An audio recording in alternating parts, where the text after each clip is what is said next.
ठंडी हवा शह शह की आवाज़ करती हुई चल रही थी। रात एकदम घनी थी। उस रात जंगल से एक यात्री गुजर रहा था, राघव। रात के करीब 12 बजे वो खुद से बातें कर रहा था। गहरे जंगल से होकर उसे अपने गांव जाना था। वो इस जंगल के रास्ते में इसलिए फंस गया क्योंकि दूर दूसरे गांव में उसे किसी से मिलना बहुत ज़रूरी था, क्योंकि उसकी ज़िंदगी उससे मिलने पर ही निर्भर थी। राघव बड़बड़ाते हुए खुद से बोलता है, हे भगवान, एक तो इतनी ठंड में कौन सफर करता है, लेकिन क्या करूं, गांव पहुंचना जरूरी है। और अगर अब की बार नहीं पहुंचा तो घर वाले बहुत ताने मारेंगे। अब की बार गांव पहुंचना ही पड़ेगा, पर यह ठंड रुकने का नाम ही नहीं ले रही। और ऊपर से ये जंगल है, यहाँ पेड़ है, धुंध भी इतनी गिर रही है कि पूछो मत।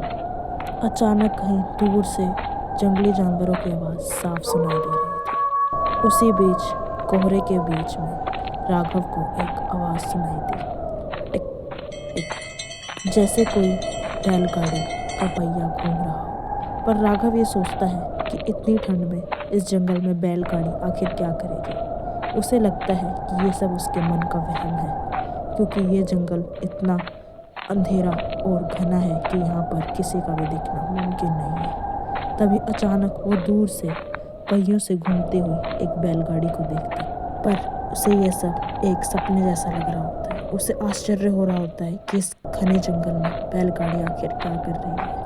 पर जैसे वो धुंध को चीरते हुए उन बैलों को देखता है, उसे अपना सपना टूटते हुए दिखाई देता है। लकड़ी की टूटी हुई लैलटेन उस पर टिमटिमा रहा था और एक गमछा ओढ़े आदमी उस पर बैठा था, अपना सर झुकाए।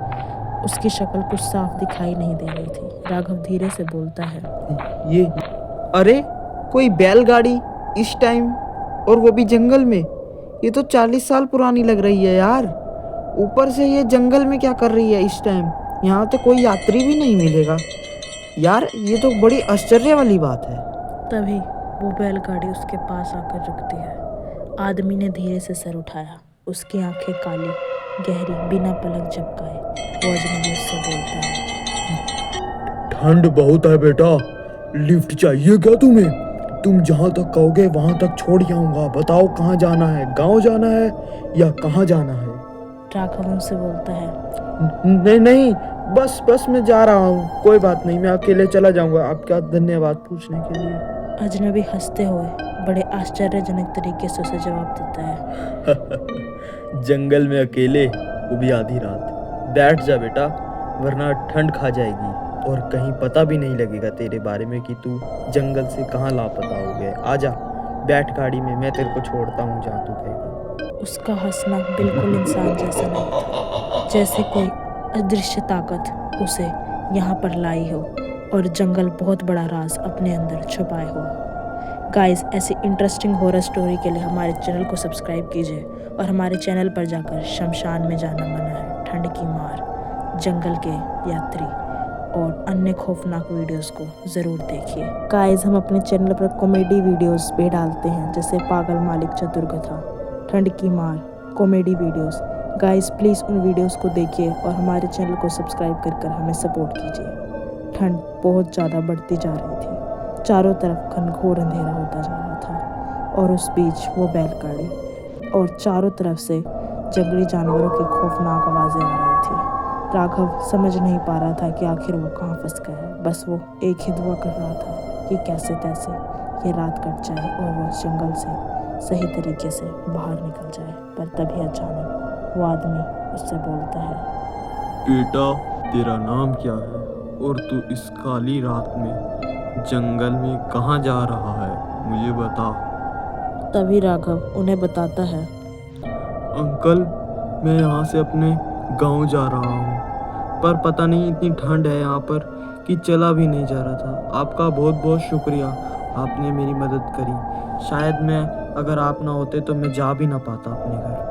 तभी राघव उनसे बोलता है, बाबा, आपका नाम क्या है वैसे? आप यहाँ पर कब से तांगा चला रहे हैं? अजनबी राघव को बड़ा ही गंभीर आवाज़ में जवाब देता है और वो जवाब बहुत ही अजीब होता है। वो उसे बोलता है, बेटा, मेरा नाम जानकर क्या करेगा? सफ़र छोटी चीज़ है बेटा, असल बात तो मंजिल है जो तुझे इस रास्ते में कभी नहीं मिलेगी और तब ना ही तू यह बात समझ पाएगा कि ये मंजिल कहाँ तक जा रही है और इस जंगल का अंधेरा तेरी मंजिल को काले समय में बदल देगा। ये बात राघव को बहुत अजीब लगती है।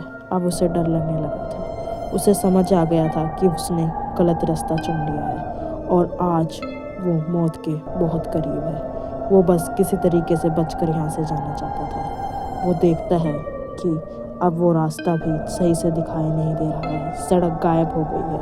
वो बैलगाड़ी पगडंडी पर नहीं बल्कि किसी और ही रास्ते पर जा रही है। वो रास्ता उस जंगल के रास्ते से बिल्कुल अलग था। शायद वो उस जंगल का रास्ता था ही नहीं।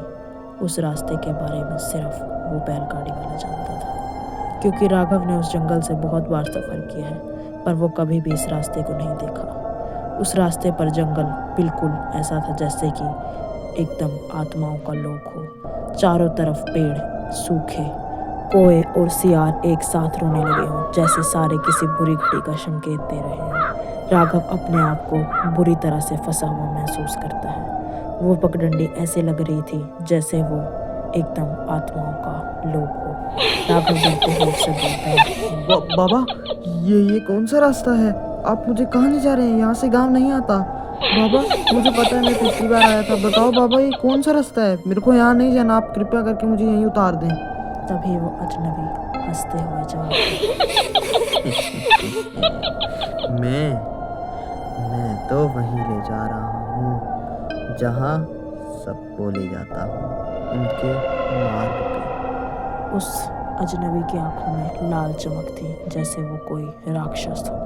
तभी उसने बैलों की तरफ देखा और राघव देखता है कि बैल के पैर जमीन पर नहीं थे और वो फिर ध्यान से महसूस करता है कि वो बैलगाड़ी भी जमीन पर नहीं थी। वो दोनों ही चीज़ें हवा में तैर रही थी। अब उसे निश्चय हो चुका था कि वो किसी आत्मा बंधन के साथ बन चुका है और वो बुरी तरीके से फंस चुका है। राघव घबराहट में बोलता है, ये बैल उड़ रहे हैं और ये इनके पैर नीचे क्यों नहीं लग रहे? तभी वो अजनबी धीमी फुसफुसाहट के साथ राघव को बोलता है, शांत रह बेटा, डर से आवाजें जंगल जगाती हैं और जंगल जागता है तो सुनामी जैसा हो जाता है। आखिर क्या था गाइस जंगल के उस हिस्से का राज? ये जानने के लिए आपको वीडियो को एंड तक देखना होगा। बैलगाड़ी का पहिया अब जमीन पर नहीं था, वो भी हवा में घूम रहा था। राघव ने इतना खौफनाक मंजर पहली बार अपनी जिंदगी में देखा था। राघव समझ नहीं पा रहा था कि आखिर ये उसके साथ हो क्या रहा है। वो अजनबी अजीब सी आवाज़ें निकाल रहा था और उसके आवाज़ें निकालने के बाद जंगल के जानवर उन आवाज़ों में उसका साथ दे रहे थे जैसे वो एक दूसरे को बहुत अच्छे से जानते हों। जंगल के पेड़ों से अजीब आवाज़ें आ रही थी, लौटा दे, उसे मत ले जा, राघव भाग भाग। आखिर वो सब मिलकर राघव को वहाँ से क्यों भगाना चाहते थे? क्या था गाइस उस राज का? पर्दाफाश हो पाएगा? राघव पूरी तरह चौंक जाता है। राघव बोलता है, इनको मेरा नाम कैसे पता? कौन है ये लोग? कौन कौन मेरे को जानते हैं? ये कैसे? वो अजनबी हंसता है और उसकी हंसी बहुत ज़्यादा क्रूर होती है। वो बोलता है, ये जंगल है बेटा, ये हर मरने वाले की आवाज भली भांति जानता है। राघव को बहुत डर लग रहा था। वो उसे बोलता है, क्या मैं कहाँ मरने वाला हूँ? कौन मरने वाला है? मेरे को बताओ बाबा, क्या हुआ यहाँ पर मेरे साथ? अब क्या होगा? तभी वो अजनबी एकदम से हाथ ऊपर उठाता है और अचानक सब आवाज़ें चुप हो जाती हैं। ऐसा महसूस हो रहा है कि जैसे वो उन सबका राजा है और उन सबको उससे डर है। अभी राघव देखता है कि बैलगाड़ी की लकड़ी पर ताज़ा खून लगा हुआ है और पहिए भी उस खून से सने हैं। राघव हिचकिचाते हुए पूछता है, ये खून पहले यहाँ नहीं थे, अब कहाँ से आया? ये किसका खून है? कौन? क्या हुआ? तभी वो अजनबी बोलता है, जो रात में रास्ता पूछता है वो सुबह तक लौटता नहीं है, कहीं और ही चला जाता है।